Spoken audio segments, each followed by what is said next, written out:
Meron din bang ganito sa inyo? Nasubukan nyo na ba itong gawin mga ka-eyeball? Ito, gaw-gaw kung tawagin. Magandang araw sa inyong lahat. Meron din bang ganito sa inyo mga ka-eyeball?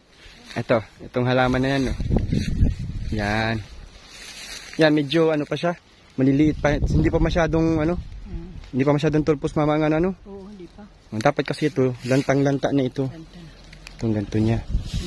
Para may laman. Yan, ano din yan mga ka-eyeball? Hawig din yan ang laman yan. Halos kaparehas ng nami. Kung alam niyo ang nami o namo. Kaso ang pagkakaiba lang mga ka-eyeball, ito ay kulay puti ang laman niya. Ang nami naman ay kulay dilaw. And then, same lang din sila, may tamang proseso. Kasi pag mali ang proseso mo, may ano yan, may parang poison ano. Yan, nakakapaling. Nakakahilo. Nakakahilo. Yun. Yan, kukuha kami ng ano niya, ng laman yan. Hahanap muna kami ng malaki na. At ipakita namin sa inyo. Ito, mga ka-eyeball, yung sinasabi ko sa inyo na malaki nang talagang masyado. And yung bulaklak niya ay ano, yung tulpos na or lanta na. Yan. Susubukan namin kung may laman na ito. Laki na, mas malaki pa sa akin, yung mga ka-eyeball. Para patatas. Inulit ko lang ano. Or yung sirising kamasan. Huhukayan namin yan kung may laman na siya. Asan ba si mama? Nauna na naman. Sabi siya. Huhukay na si mama. Oh, yun, yan oh. Ganito siya mga ka-eyeball. Yan.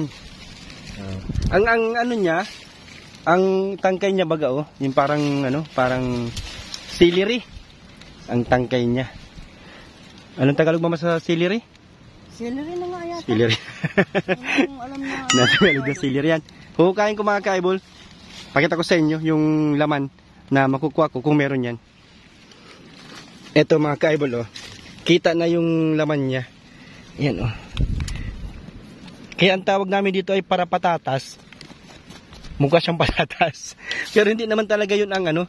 Hindi naman talaga yun ang actual na tawag namin dito. Yung iba ang tawag dito ay gaw-gaw.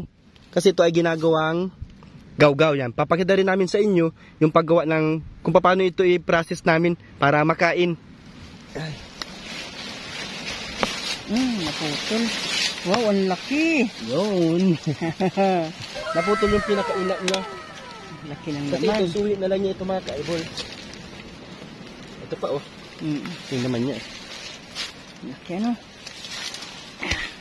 Ito pa, mas malaki. Tatlo kasi ito mga ka-eyeball oh. Tatlong puno nagsama-sama.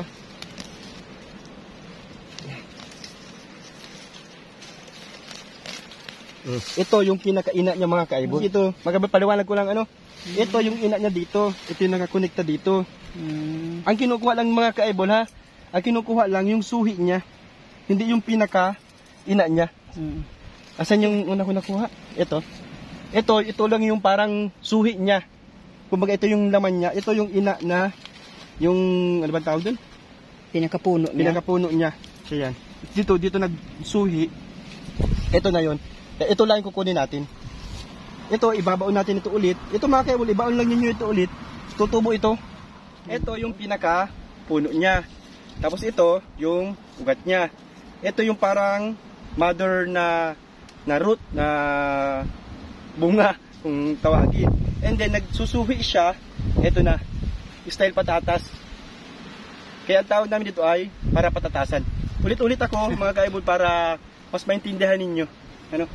At sa tingin ko talaga mga ka-eyeball, bibihira na ang nakakaalam nitong halaman na ito. Pakita ko sa inyo yung tangkay niya, ano? Paano yung tsura.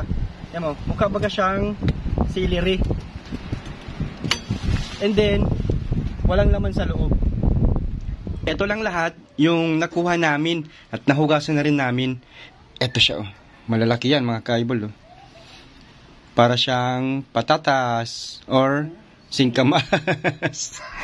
Pero ang tawag dito ay gaw-gaw. Yan, gaw-gaw ang tawag niyan mga ka-eyeball. Yan, babalatan na namin yan para magadgad na ang puti ng laman niya. Ito siya. Natatempt si mother na kagatin at malutong daw parang singkamas. Sabi, sige na, panang mahilo ka na. Nakakahilo yan mga kaibol, hindi yan pwedeng kainin ng hilaw pa na ganyan. Pagkatapos namin mabalatan, yan mga kaibol ay yayaya din na. Ito. Para makuha namin yung, meron kasi mga kaibol starch. Yung palang starch yung sa English, yung ginagawang gaw-gaw. Oh, okay, gadget time na. Yo, shout out kay Daddy Jobs. Dumating si Daddy Jobs mga kaibol. Oh. Meron kaming import ngayon. Taga-iraid. Taga-iraid. Taga-gadgad. Yun, support natin yan mga kaibol ha. Daddy Jobs. Daddy Jobs. Yun. Ito yung lahat ng nayadyad namin. Ito, pipigaan natin yan mga kaibol para makuha natin yung starch niya. Tapos yan, bubusan natin tubig. Sige. Yun. Yun. Pwede pa. Yan. Para makuha natin most ng starch niya. Yun. Piga. Piga ng piga lang. Yan mga kaibol. Dapat kasi, talagang mapigang-piga natin. Makuha natin lahat ng katas niya. Yun. Yun, no? Ito sa pumama dito para makita nila yung ano.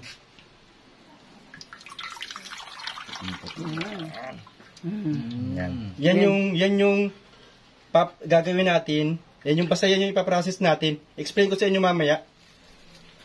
Ito na lahat mga ka-eyeball ng napiga namin. Tapos ito yung pinagpigaan. Tapos na ito mga ka-eyeball. Hihintayin lang natin magtindag. Or sa Tagalog ay magtining. After 5 hours, mga kaibol, eto na. Bali nagtining na sa ilalim yung starch niya. Alisin natin yung tubig. Ganitong proseso mga kaibol, ulit-ulitin lang natin yan hanggang sa maging malinaw yung tubig na makikita natin dyan. Ito na. Ililipat ko na sa mas maliit na lagayan. Ito. Puting-puti mga kaibol. Ganda ng kulay yung. Uulit-ulitin nyo lang mga kaibol yung ganong proseso hanggang sa ang tubig ay maging clear na. Yung that way mga kaibol, natatanggal yung ano niya, yung parang yung pampahilo niya. Nawawala yung poison na pampahilo. Kung anong tawag man doon. Yan. Ibabad na naman natin ito ng mga 4 to 6 hours. Okay. Ito na, mga ka-eyeball, yung huling pagpa-tik-tik o pagpa-tining ko. Bali, naka-6 akong pagpa-tining nito. Ayan, kung mapansin nyo, clear na yung tubig niya. Itapok ko yung tubig niya and pakita ko sa inyo.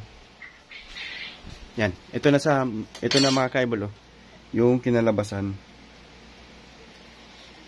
Yun. Then, hayaan ko na muna ito dito. Kung papasin nyo, meron pa yung tubig. Yan ay patutuyuin natin sa araw. Yung pansin nyo na wala na talaga siyang moisture, yun na yun. Yan. So, durug-durugin lang muna natin. And, ready na para patuyuin sa araw. Tanan nyo. Ito na po yung ating finished product ng gaw-gaw. Puting-puti siya, mga kaibol. Ang ganda. Ready na ito for consumption. Safe na siya para kainin or gamitin sa mga lutuin natin pampalapot sa sapsuy or kung ano man na gusto nyong gamitan ng pampalapot. Meron ako itong recipe na inihanda para sa inyo. Abangan nyo yung para sa part 2 na yun mga kaibol. Ano? So, ito na ang gaw-gaw. Please, follow, like, and share. Puting-puti, oh. Ganda. Thank you. Bye-bye.